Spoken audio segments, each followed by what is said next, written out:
My grandfather was a retired miner who couldn't read and couldn't write. And basically what he did is raised his animals and took care of his garden, and he smoked and he drank. And he smoked the heavy peyote Tuscan cigars. So much so that one year when we were having Thanksgiving, it got to the point where he couldn't see the food on his plate. So my uncle took him down to Will's Eye, and at Will's Eye, they made the diagnosis of tobacco amblyopia.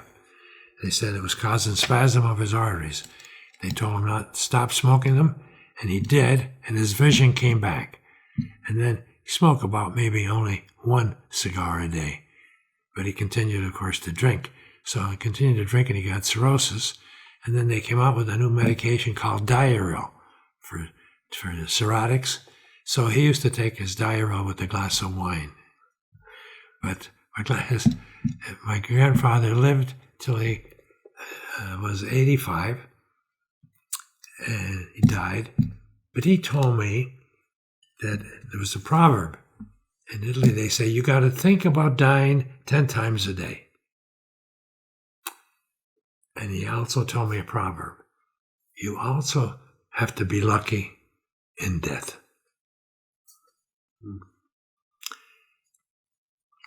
My grandmother, on the other hand, was a little bit younger than he. She lived to be 85, but she had a number of children, and on her last child, her vagina broke into her rectum, and she had what they call a fistula between them. And this was back in the 20s. They didn't have any surgery for it, and if they did, it was mortality was very high. So my grandmother's urine and feces would come out on her, and they didn't have Kotex or anything like that.